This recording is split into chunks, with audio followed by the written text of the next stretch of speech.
அண்ணன் ஆனந்த் சீனிவாசன் அவர்களுடன் இணைந்திருக்கிறோம்.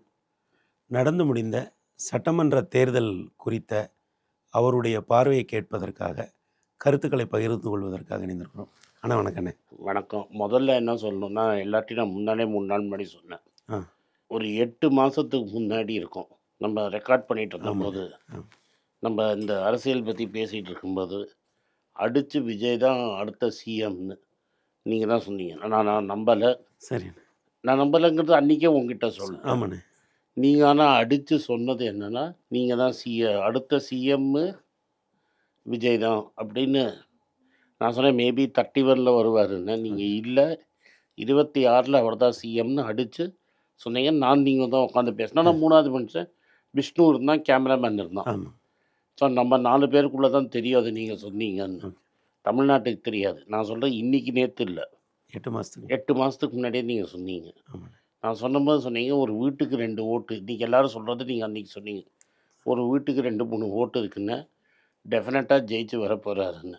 சரி. அதை எப்படி நீங்கள் கரெக்டாக கணித்தீங்கன்னு எங்களுக்கு எக்ஸ்பிளைன் பண்ணுங்கள். அண்ணா, அண்ட் ஒரு நாளைக்கு கூட நீங்கள் பிசிறு தட்டாமல் அதையே தான் சொல்லிட்டு இருந்தீங்க. ஆமாண்ணே. இப்போ நீங்கள் இவ்வளோ ஞாபகமாக கரெக்டாக 8 மாதம் முன்னாடிங்கிறது வரைக்கும் ஞாபகம் வச்சு சொல்கிறதே ரொம்ப பெரிய விஷயண்ணே. அதுக்கே என்னோடய நன்றிகள்ண்ணே.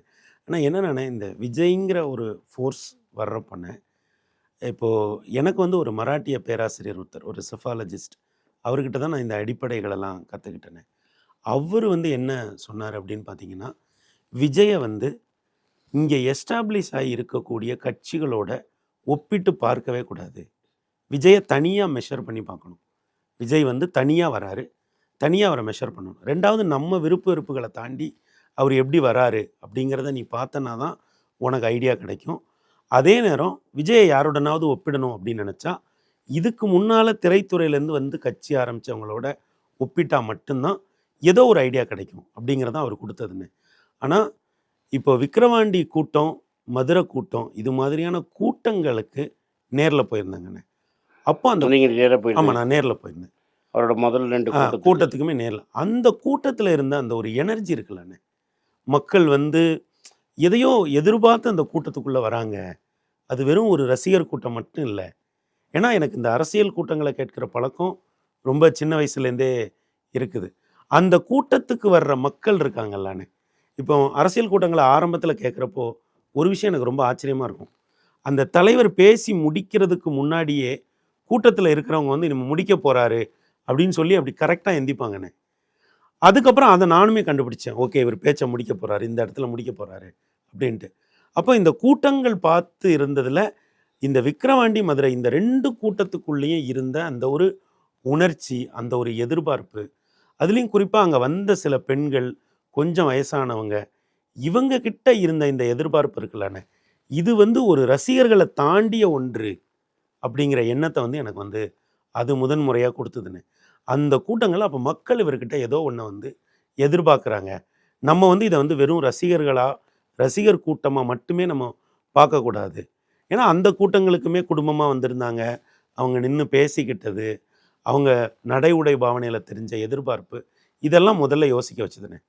அதற்கு பிறகு அவர் ஒரு பிரச்சாரமாக ஒவ்வொரு இடங்களுக்கும் வர ஆரம்பித்த பொழுது, அப்போ இந்த கரூர் சம்பவத்துக்கு முன்னாடி வரைக்கும் அவர் போகிற இடங்களில் எல்லாத்துலேயுமே, நான் ஒரு சில இடங்களுக்கு நான் நேரடியாக போனேன், இன்னும் மற்ற இடங்களில் ரா விஷுவல்ஸை பார்க்குற வாய்ப்பு கிடச்சிது.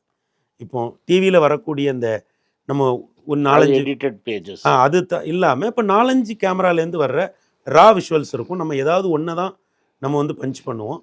அப்போ அந்த ரா விஷுவல்ஸை பார்க்கும்போது அதுலேயும் அதே மாதிரியான ஒரு உணர்ச்சி பெருக்க இருந்தது. அப்போ மக்கள் இது வெறும் ஒரு ரசிக மனோபாவம் இல்லை, அதை தாண்டி ஒரு எதிர்பார்ப்பு, ஒரு அரசியல் எதிர்பார்ப்பு இவர்கிட்ட இருக்குது அப்படிங்கிற எண்ணத்தை எனக்கு அது கொடுத்தது. அப்புறம் முக்கியமாக நடந்தது கரூர் சம்பவம். கரூர் சம்பவத்துக்கு பிறகு தமிழ்நாட்டு அரசியலில் எங்கேயுமே நடக்காத வகையில் ஒரு 1.5 மாதமாக, ஒரு 1.25 மாதமாக அவங்க எந்த பொலிட்டிக்கல் ஆக்டிவிட்டியுமே பண்ணவே இல்லைண்ணே. ஆனால் அந்த கரூர் சம்பவத்தில் பாதிக்கப்பட்ட குடும்பங்கள் இருக்காங்கல்லண்ணே, அவங்கள இவர் சந்தித்தார். அவங்க இவரை சந்தித்த பிறகு பேசிய வீடியோக்கள் இன்னைக்கு இணையத்தில் இருக்குது. 30க்கும் மேற்பட்ட வீடியோக்கள் இருக்குது. அந்த வீடியோவில் வெளிப்பட்ட அன்பு இருக்குல்லண்ணே, அது எனக்கு ரொம்ப ஆச்சரியமாக இருந்தது. ஏன்னா ஒரு விபத்தில் தன்னுடைய குழந்தைகளை பறி கொடுத்தவங்க, நெருக்கமானவர்களை பறி கொடுத்தவங்க, அவங்க யாருமே இவர் மேலே வந்து ஒரு பெரிய குற்றச்சாட்டை சொல்லவே இல்லை. அவங்கெல்லாம் இவருக்காக பரிந்து பேசுகிறாங்க. ஐயோ அந்த பிள்ளை ரொம்ப மெலிஞ்சு போயிருக்கு, ரொம்ப ஃபீல் பண்ணுது, இல்லை தம்பி அதை விடுங்க தம்பி, அதை பற்றி நீங்கள் சொல்ல வேண்டாம். அப்போ அவங்க எல்லாம் என்ன சொல்கிறாங்கன்னா, நாங்கள் இதுலேருந்து மீண்டு வந்துட்டோம், நாங்கள் உங்கள் கூட இருக்கோம். அப்போ தான் ஒரு கேள்வி எனக்கு வந்தது, அப்படி நேரடியாக பாதிக்கப்பட்டவர்களே பலர், அந்த சம்பவத்தில் நேரடியாக பாதிக்கப்பட்டவர்களே இவ்வளவு அன்பை வந்து அவர் மேலே வெளிப்படுத்துகிறாங்கன்னா, அப்போ தமிழ்நாட்டுக்குள்ளே ஐயா நடிகர் விஜய் வந்து என்னவா இறங்கி இருக்காரு, அவர் தமிழ் மனங்களில் என்னவா இருக்காரு, இதை நம்ம கண்டுபிடிக்கணும் அப்படிங்கிற ஒரு எண்ணம் வந்து ரொம்ப தீவிரமாக எனக்கு வந்தது. அப்போ அதுக்கப்புறம் தான் அதுக்கு அடுத்தடுத்து எந்தெந்த கூட்டங்கள்லாம் வந்து இவருக்கு வந்து வாக்களிக்க தயாராக இருக்குது அப்படின்னு நம்ம ஸ்டடி பண்ணும்போது, முதல்ல இந்த ஒரு 40 வயதுக்கு கீழே இருக்கிறவர்கள்ட்ட, அதுவும் குறிப்பாக மருத்துவர்கள், இப்போ நம்ம ஒரு மருத்துவமனைக்கு போனால் அங்கே வந்து மருத்துவர்கள் இவரை பற்றி பேசுகிறாங்க, இன்ஜினியர்கள் இவரை பற்றி பேசுகிறாங்க, நம்ம எந்த ஒரு சோசியல் எலைட் குரூப்புன்னு நம்ம நம்புகிற எந்த இடத்துலையுமே இவரை பற்றிய பேச்சு வருது. அதே நேரம் சாமானியர்கள் இவரை பற்றி பேசுகிறாங்க. இன்னொரு எனக்கு ஒரு புதிதான அனுபவம் என்ன கிடச்சதுன்னா, ஒரு 10 வருஷமாக நம்ம டிவியில் வரோம், நம்மக்கிட்ட வந்து சிறுவர்களோ பெண்களோ வந்து பெருசாக அரசியல் பேச மாட்டாங்க. ஆனால் விஜய் பற்றி நம்ம ஒரு டிவியில் பேசிட்டு வந்தோம்னா அவங்க வந்து என்ன சொல்கிறாங்க, நேற்று உங்கள் வீடியோ பார்த்தாங்க, இப்படி இருந்தது. அப்போ இது ஒரு புது அனுபவமாக இருக்குது. இப்போ குடும்ப நண்பர்கள் வீடுகளுக்கோ சொந்தக்கார வீடுகளுக்கோ போனால் அங்கே இருக்கிற பசங்களும் பெண்களும் நம்மக்கிட்ட வந்து அரசியல் பேச ஆரம்பிக்கிறாங்க. அப்போ இது எல்லாமே ஒன்றோட ஒன்று சேருது. அப்போது ஐயா விஜய் வந்து களத்தில் வேற ஏதோ ஒன்றா இருக்காரு, நாம் வந்து அவரை வெறும் நடிகராக மட்டும் பார்க்கக்கூடாது அப்படிங்கிற எண்ணத்தை வந்து எனக்கு அடுத்தடுத்த சம்பவங்கள் வந்து கொடுக்குது. அப்போது ஒவ்வொரு ஸ்லைஸாக நான் அடுக்க ஆரம்பிக்கிறேன். 40 வயதுக்கு கீழே உள்ளவர்கள்ட்ட அவருக்கு இருக்கிற ஈர்ப்பு, பல்வேறு தரப்பினர்கிட்டையும் அவருக்கு இருக்கக்கூடிய அந்த ஈர்ப்பு, அப்போ இது எல்லாமே வந்து ஒரு இடத்துல சேருது. அப்புறம் கிராமங்களுக்கு போனால், நம்ம பண்ணைகளுக்கோ அங்கே போனால் அங்கே இருக்கிற பெண்கள் வந்து அவங்க பெரிதாக படிக்காதவங்க, வயல்களில் வேலை செய்கிறவங்க, அவங்க என்ன சொல்கிறாங்க, ஐயா விஜய்ங்கிறத விஜய் எப்படி இருக்காரு, ஓட்டு போட்டுருவாரா, வந்துருவாரா, ஜெயிச்சிருவாரா அப்படின்னு கேட்க ஆரம்பிக்கிறாங்க. அப்போ ரெண்டாவதாக வந்து இந்த 40 வயதுக்கு கீழே இருப்பவர் மாதிரியே இந்த பெண்கள் மத்தியிலையும் இவருக்கு ஒரு பெரிய ஆதரவு இருக்குது அப்படிங்கிறத வந்து கண்டுபிடிக்க முடிஞ்சதுனே. அப்போது பெண்கள்கிட்ட ஒரு பெரிய அளவுக்கு ஆதரவு இருக்குது, 40 வயதுக்கு கீழ்ப்பட்டவர்களுக்கு ஒரு பெரிய ஆதரவு இருக்குது அப்படிங்கிற இடத்துல அப்போ இவர் வந்து இந்த பெண்கள்கிட்ட இந்த ஆதரவு இருக்குன்ன உடனே எனக்கு வந்து ஒன்று புரிஞ்சுதுனே. ஏன்னா நிச்சயமாக வந்து அவர் ஸ்டார்ட் பண்ணுறதே ஒரு 25% வாக்கில் தான் ஸ்டார்ட் பண்ணுறாரு. இன்னொரு 10% எடுத்துட்டாருன்னா கண்டிப்பாக வந்து, ஏன்னா மும்முனை போட்டி கடுமையாக இருக்கும். அப்போ இந்த பெண்கள் வந்து அக்ராஸ் த ஏஜ், அவங்க என்ன சொல்கிறாங்கன்னா விஜிங்கிறாங்க, பிகிலுங்கிறாங்க, அவங்களுக்கு விசில்னு கூட சொல்ல வர மாட்டாங்க. அப்போ இவங்கெல்லாம் சொல்ல ஆரம்பித்த பிறகு தான் இந்த இடங்கள் நடக்குது. இப்போ இதெல்லாம் நடக்கும்போது கரூர் சம்பவங்கள், இந்த சிபிஐ விசாரணை, இது மாதிரியான விஷயங்கள் வருது. அப்போ அவரோட தனிப்பட்ட குடும்ப விவகாரங்களும் இந்த நேரத்தில் வெளியில் வருது. அதுக்கு பெண்கள் என்ன ரியாக்ட் பண்ணாங்க அப்படிங்கிறத நான் கேட்குறேன். சொல்லுங்க. விஜயகாந்துக்கும் இவருக்கும் என்ன வித்தியாசம்? அண்ணா கரெக்ட்ண்ணே. இதே கேள்வியை எனக்கு நீங்கள் சொல்கிறீங்களா, இதே கேள்வியை நம்ம கூடயே ஒரு விவாதத்துக்கு வரக்கூடிய ஒரு நண்பர், அவர் ஐயா விஜயகாந்தோடயே இருந்தவர், இப்போ வேற ஒரு கட்சியில் இருக்கார், அதனால் நான் பேர் சொல்ல வருமா, நம்மளோட விவாதத்துக்கு அவர் ஐயா விஜயகாந்தோட ரொம்ப நாள் இருந்தவர். அவர்கிட்ட நான் ஒரு நாள் கேட்டேன், ஒரு விவாதம் முடிஞ்சோடனே, அண்ணன் விஜயை வந்து நீங்கள் எப்படின்னா மதிப்பிடுறீங்க அப்படின்னு. அவர் அப்படியே உட்காந்து ஒரு நிமிஷம் உட்காந்துட்டு, விஜயகாந்தோட ஐயா விஜயகாந்தோட ஒப்பிட்டு எப்படின்னு நீங்கள் நினைக்கிறீங்கன்னு. அவர் அப்படியே ஒரு நிமிஷம் உட்காந்துட்டு, மணி விஜய் வந்து அண்ணன் விஜயகாந்த் மாதிரி 10 மடங்கு மணி அப்படின்னு சொல்லிட்டு இன்னொரு வார்த்தை சொன்னார். ஐயா ரஜினி மாதிரி 4 மடங்கு மணி. ஆனால் இவங்க 2 பேருக்கிட்டையும் இருக்காத எமோஷன் இளம் பெண்கள் பற்றிலாம் ஐயா விஜய்க்கு இருக்கு அப்படிங்கிறத அவர் சொன்னார். ஏன் நினைக்கிறீங்க? அதை வந்துன்னு அதை இன்னொரு ரஜினி ரசிகர் ஒருத்தர் தெளிவுபடுத்தினார். அவர் என்ன சொன்னார்னா, தம்பி தலைவருக்கு வந்து ஆண்கள் மத்தியில் பெரிய ஆதரவு இருக்கும் தம்பி, ஆனால் இந்த மாதிரி காலேஜ் போகிற பெண்கள்லாம் வந்து தலைவர் கூட்டங்கள் பார்க்குறதுக்கோ இல்லை வந்து ஷூட்டிங் பார்க்குறதுக்கோ பெருசாக வரமாட்டாங்க, இவருக்கு வந்து அந்த ஈர்ப்பு நேச்சுரலாக இருக்குது அப்படின்னாங்க. அப்போ இந்த ரெண்டும் தானே நீங்கள் கேட்குற இந்த கேள்வின்னு, பெண்கள் கிட்ட ஐயா விஜயகாந்துக்கோ அல்லது ஐயா ரஜினிக்கோ, ஏன்னா நம்ம வந்து அதை விசிபிளாக பார்க்கலாம், ஆனால் ஆண்கள் கிட்ட பெரிய ஆதரவு இருக்குது, ஆனால் அதை தாண்டி இவருக்கு பெண்கள் கிட்ட ஒரு பெரிய ஆதரவு இயல்பாகவே இருக்குது. அப்போ அந்த இடத்துல தானே இந்த மேஜிக் நடக்க ஆரம்பிக்குது. அப்போ அவரோட குடும்ப விவகாரங்கள் வர்றதை பெண்கள்கிட்ட கிராஸ் செக் பண்ணால் அவங்க அதெல்லாம் ரொம்ப ஈஸியாக தள்ளிட்டு போயிட்டாங்க. அதெல்லாம் அவரோட தனிப்பட்ட வாழ்க்கை அப்படிங்கிறத வந்து வெவ்வேறு குரல்களில் சொல்கிறாங்க. படித்தவர்கள் எதிர்பார்த்தீங்கன்னா ஸ்டாலின் தோற்று போவாருன்னு இல்லை, அந்த முடிவு, குளத்தூர் முடிவு வந்து எனக்கு ஆச்சரியமாக தான் இருந்தது. குளத்தூர் முடிவு எனக்கு ரொம்ப ரொம்ப ஆச்சரியமாக இருந்தது. ஆனால் நிச்சயமாக வந்து இவர் விஜய் வந்து ஒரு ஆட்சி அமைக்கக்கூடிய அளவுக்கான வாக்குகளை பெறுறாரு அப்படிங்கிறத விட எல்லாருமே எனக்கு ஒரு நேரத்தில் என்ன புரிதல் வந்ததுன்னா, திமுகவாக இருக்கட்டும், அதிமுகவாக இருக்கட்டும், ஐயா விஜயா இருக்கட்டும், 3 பேருமே ஏறக்குறைய ஒரு 25% 20லேருந்து 25% வாக்குகளோட தான் களத்துக்கு போகிறாங்க. அப்போ களத்தில் தேர்தலில் யார் மேலே வராங்களோ 3 பேருக்குமே அந்த வாய்ப்பு இருக்குது. அப்படிங்கிற இடத்துல தான் பெண்கள் வாக்குகளும் இளைஞர்கள் வாக்குகளும் இவருக்கு வந்து ஒரு பெரிய மேஜிக்கை வந்து இதில் இப்போ பண்ணி பை சான்ஸு ம். இவருங்க அரசு பண்ணாமல் இல்லாட்டா ஏதாவது உத்தரத்தல் கொடுத்து ம். 6 மாதத்துல திரும்பி அரசாங்கத்தை கவுத்துட்டா என்ன ஆகும்? ஐயோ அப்படி ஏதாவது நடந்தா இன்னைக்கு இப்போ நான் உங்களுக்கு இப்போ கரண்ட்டாக ஒரு உதாரணம் சொல்கிறேன். தமிழில் ஒரு முக்கியமான செய்தி சேனல், அதில் ஒரு ப்ரைம் டைம் விவாதம் ஒன்று இருக்குது. நார்மலாக அதை வந்து 3000 பேர் பார்ப்பாங்க லைவில். நான் ஒரு சின்ன உதாரணம், இப்போ இந்த காலகட்டங்களில் அந்த இதை எத்தனை பேர் பார்க்குறாங்கன்னா 12,000 பேர் பார்க்குறாங்க. 12,000 பேர் ஆமாம், அதாவது 4 மடங்கு பார்க்குறாங்க. 4 மடங்குனா நீங்கள் அந்த அதாவது ஜென்ரல் சேனல்ஸ் இருக்குல்ல, அதை பார்ப்பதை போல் மக்கள் வந்து இன்றைக்கி செய்தி சேனலை பார்க்குறாங்க. ஏன்னா இந்த ஆட்சி அமையுமா அமையாதா, இது என்ன நடக்கும் அப்படிங்கிற எதிர்பார்ப்பு பெருசாக இருக்குது. ஒருவேளை இந்த ஆட்சி வந்து ஐயா விஜய் அவர்களுடைய ஆட்சிக்கு ஏதாவது இடையூறு வந்து தேர்தலுக்கு போனாருன்னா நிச்சயமாக 200க்கும் மேற்பட்ட இடங்களை வந்து அவர் பெரிய அளவில் வாகை சூடி தான் வருவார். ஏன்னா அவர் மேலே மக்களுக்கு ஏதோ ஒரு எதிர்பார்ப்பு இருக்குது. இதில் களத்தில் நான் இன்னொரு விஷயத்தையும் கவனித்தேன். திமுக மேலேயும் அஇஅதிமுக மேலேயும் அவங்களுக்கு வந்து பெரிய அளவில் அன்பு இருக்குது. அவங்க என்ன சொல்கிறாங்கன்னா, ஒரு தடவை மாற்றி போட்டு பார்ப்போம், நல்லா இல்லைன்னா திருப்பி போட்டுக்கலாம், அப்படி போயிட்டாங்க. அந்த வார்த்தை தான் நிறைய பேர் சொன்னது. என்னன்னா, ஒரு தடவை மாற்றி போடுவோம், சரியில்லைன்னா திருப்பி போட்டுக்கலாம். இப்போ இவர் சொன்னதுமே அதே மாதிரி இருந்தது. அப்புறம் இந்த சின்ன பசங்க வந்து அவங்க கிட்ட அவர் எப்படி இறங்கினாருங்கிறது தான் ரொம்ப மேஜிக்காக இருக்குது. ஏன்னா இப்போ என்னோட நண்பரோட பையன் வந்து ஒரு பெரிய ரெசிடென்ஷியல் ஸ்கூலில் படிக்கிறான். மாதம் லட்சக்கணக்கான ரூபாய் கட்டி படிக்க வைக்கிற ஒரு ரெசிடென்ஷியல் ஸ்கூல். அவன் வந்து அங்கேருந்து வந்திருக்கான். அவன் வந்து 7th தான் படிக்கிறான். டே என்னடா எப்படா இருக்குது அப்படின்னா, அங்கிள் விஜய் தான் அடுத்த சிஎம்மாக வருவார் அங்கிள் அப்படின்னு அவன் கேட்குறான். இந்த குழந்தைங்க வெவ்வேறு குழந்தைங்க கிட்ட ஏற்பட்ட அந்த அன்பும், அது வந்து அவங்க குழந்தைங்க வந்து பெற்றோர்களை வந்து நீங்கள் ஓட்டு போடுங்க, நீங்கள் ஓட்டு போடுங்க அப்படின்னு சொன்னதும், இப்போ ஃபேமிலி குரூப்லலாம் பசங்க வந்து எமோஷ்னலாக கேட்குறாங்க. நான் உங்ககிட்ட எதுவுமே கேட்டதில்லை, எனக்காக விஜய்க்கு ஓட்டு போடுங்க அப்படிங்கிறது, தனிப்பட்ட மெசேஜ் அனுப்புறது, இந்த குடும்பங்களுக்குள்ளெல்லாம் இந்த மாதிரி கேன்வாஸ் வந்து இதற்கு முன்னால் நடந்து பார்த்ததே இல்லை.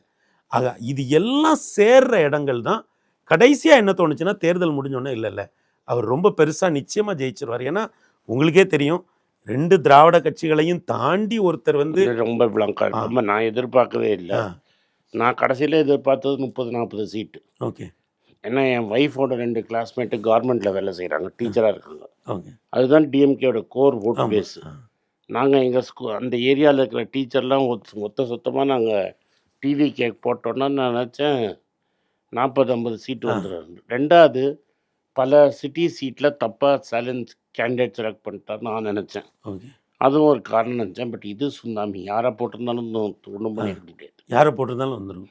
இப்போ பல பேர் இதில் வெறும் 5 லட்சம் 6 லட்சம் செலவழிச்செல்லாம் இன்னைக்கு எம்எல்ஏ ஆகி வந்தவங்கெல்லாம் இருக்காங்க. எதுவுமே இல்லை, அவங்க நேராக போய் தேர்தலில் நின்றுருக்காங்க, பெரிய அளவில் வந்து அவங்க ஜெயிச்சிட்டாங்க. ஆனால் என்னன்னாங்கன்னா, ஒவ்வொரு அடுக்காக பார்க்கும்போது முதல்ல அவருக்கு வந்து இந்த இளைஞர்கள் வீடுகளுக்குள்ள இருக்கக்கூடிய அந்த குழந்தைங்க கிட்ட வந்த ஆதரவு, பெண்கள்கிட்ட அவருக்கு வந்த ஆதரவு தானே ஏன்னே இன்னமும் புரியவே இல்லை. அது எல்லா வயது பெண்களும் அவரை வந்து அவர் வரட்டும். நீங்கள் ஏன் ஸ்டாலின் சார் தோத்தாருன்னு நினைக்கிறீங்க? நானே அவர் தொகுதிக்கு போயிருக்கேன், பயங்கரமாக வேலை செஞ்சுருக்காரு.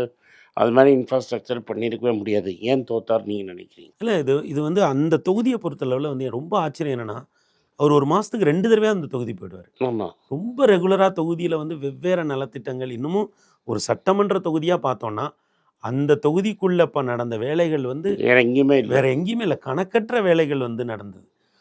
அப்போ வந்து அந்த தொகுதியை வந்து நம்ம வந்து பகுத்து பார்க்க வேண்டிய ஒரு இது இருக்குது. அப்போ என்னென்னா, நான் சென்னையோட இந்த குளத்தூரை மட்டும் நான் எடுத்துக்கல. 2021 தேர்தலில் நீங்கள் 38 தொகுதிகள் மொத்தம், சென்னை, காஞ்சிபுரம், திருவள்ளூர், செங்கல்பட்டு, இந்த 38ல் ஒரு தொகுதி தவிர எல்லா தொகுதியும் திமுக வந்து ஜெயிச்சிருக்கு. இந்த தடவை பார்த்தீங்கன்னா அவங்க 2 தொகுதி தான் ஜெயிச்சிருக்காங்க. ஆமாம். ஒன்று துறைமுகம், இன்னொன்று வந்து திருவல்லிக்கேணி. ஆனால் இந்த 2மே ஒப்பீட்டளவில் சிறிய தொகுதிகள். இப்போ துறைமுகம்லாம் ஒரு ரொம்ப ரொம்ப சிறிய தொகுதி. சென்னையிலேயே சிறிய தொகுதின்னு சொன்னால் அது வந்து துறைமுகம் தொகுதி தான். சென்னை ட்ரிப்ளிகேணி நம்ம ஏரியா ரொம்ப சின்ன ஏரியா தான். சின்ன ஏரியா தான்.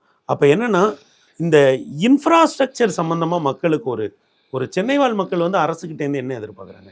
அவங்க வந்து எங்களுக்கு ஒரு நல்ல ரோடு கொடுங்க, அப்புறம் மழை இந்த மாதிரியான நேரங்களில் பெரிய அளவில் பாதிப்பு இல்லாமல் பார்த்துக்குங்க, அப்படிங்கிறது தான் வந்து மக்களோட எதிர்பார்ப்பாக இருக்குது. இது வந்து தேர்தலுக்கு பிறகு நம்ம மக்கள்கிட்ட கேட்போம்ல, நீங்கள் ஏன் வந்து சென்னை, நீங்கள் குளத்தூரை விட்டுருங்க, மொத்த சென்னை கிட்டையுமே நீங்கள் என்ன கேட்டிங்கன்னா, இப்போ அந்த மழைநீர் வாய்க்கால் இது மாதிரியான திட்டங்கள், அப்புறம் இந்த மெட்ரோ ஒர்க் நடக்கிறதுனால சாலை, இது போன்ற இடங்கள், அப்புறம் வந்து தெருநாய் இஷ்யூ, இந்த மாதிரி அவங்க என்ன கேட்குறாங்கன்னா, நாங்கள் எங்களை நிம்மதியாக நீங்கள் வாழ்கிறதுக்கு வழி பண்ணி கொடுத்தீங்கன்னா மற்ற எங்கள் பொழப்ப நாங்கள் பார்த்துக்குறோம் அப்படிங்கிற. அப்போ இந்த இன்ஃப்ராஸ்ட்ரக்சரில் வந்து சென்னையில் கவனம் செலுத்தாதது வந்து அந்த அலையாக வரும்போது அது வந்து குளத்தூரையும் சேர்த்து அடிச்சுட்டு போயிடுச்சு. ஏன்னா இந்த எல்லா மாவட்ட தொகுதிகளுமே ஏறக்குறைய ஒரு அர்பன் அல்லது செமி அர்பன் தொகுதிகள் தான்.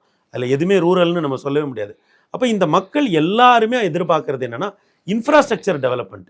அன்ஃபார்ச்சுனேட்டாக இந்த கவர்மெண்ட் வந்து வெல்ஃபேர் பாலிட்டிக்ஸில் ரொம்ப கவனமாக இருந்தாங்களே தவிர இன்ஃப்ராஸ்ட்ரக்சர் டெவலப்மெண்ட்டில் ரொம்ப கவனமாக இல்லை. அப்போ அதுதான் இந்த போன முறை ஒரு தொகுதி தவிர எத்தனை 37 தொகுதிகளை வென்ற திமுக அணி இந்த முறை 2 தொகுதிகள் தவிர 36 தொகுதிகளை இழந்திருக்கு. அப்படின்னா அவங்க வெல்ஃபேர் பாலிட்டிக்ஸ் பக்கம் போனதும் இன்ஃப்ராஸ்ட்ரக்சரில் கவனம் செலுத்தாததும் தான் காரணம்னு நான் நினைக்கிறேன். ஏன்னா மக்கள் அப்படி தான் ஃபீல் பண்ணுறாங்க. தேர்தலுக்கு பிறகு நம்ம கேட்குறப்போ அவங்க இதை தான் முக்கியமாக சொல்கிறாங்க. ரொம்ப நன்றி. பண்ண வாய்ப்புக்கு ரொம்ப நன்றி. எல்லாருக்கும் வணக்கம். குழந்தைங்களுக்காக ஃபைனான்ஷியல் லிட்ரஸி, மணி ஃபார் நத்திங்னு 2வது பார்ட்டு. அண்ட் இதில் வந்து செக் எழுதுறது எப்படி, டெபாசிட் ஸ்லிப் எழுதுறது எப்படி, பணம் எப்படி வந்தது, பார்ட்டர்லேருந்து டிமானிட்டைசேஷன் வரைக்கும் எல்லாத்தையும் கவர் பண்ணியிருக்கோம். உங்கள் குழந்தைங்க அப் டு ஏஜ் 10-12க்கு ரொம்ப யூஸ்ஃபுல்லாக இருக்கும். இந்த புக் இப்போதைக்கு ஒரு ஸ்பெஷல் ப்ரைஸில் 450 ரூபாய்க்கு கொடுக்குறோம். இதை யூஸ் பண்ணிக்கங்க. நன்றி, வணக்கம். moneypage.com வெப்சைட்டை சப்ஸ்கிரைப் பண்ணுங்கள். ஒரு வாரத்துக்கு 4 ப்ரீமியம் ஆர்டிக்கலும் ஃப்ரீ ஆர்டிகல்ஸ் ஒரு 10லேருந்து 15 நாங்கள் போடுறோம். இது சப்ஸ்கிரிப்ஷன் ஒரு மாதத்துக்கு 99 ரூபா தான். இங்கே சொல்கிற கான்செப்ட்ஸை கிரேட்டாக எக்ஸ்பேண்ட் பண்ணி போடுறோம். நீங்கள் படிச்சிங்கன்னா உங்களுக்கு யூஸ்ஃபுல்லாக இருக்கும். நன்றி, வணக்கம். வணக்கம். குழந்தைங்களுக்காக ஒரு புஸ்தகம் லான்ச் பண்ணோம். அது ரொம்ப சக்ஸஸ்ஃபுல்லாக இருக்குது. யாருக்கெல்லாம் அந்த புஸ்தகம் போடணுமோ எங்கள் டீமுக்கு கான்டாக்ட் பண்ணுங்கள். கீழே இருக்கிற நம்பர்லேயும் வெப்சைட்லேயும் கான்டாக்ட் பண்ணிங்கன்னா உங்களுக்கு அந்த புஸ்தகத்தை நீங்கள் வாங்கிக்கலாம். மற்ற எங்கள் புஸ்தகமும் அவைலபிள் எங்கள் வெப்சைட் மூலமாகவும் வாங்கலாம். கீழே இருக்கிற வாட்ஸ்அப் நம்பர்லேயும் மெசேஜ் அனுப்பலாம். நன்றி, வணக்கம்.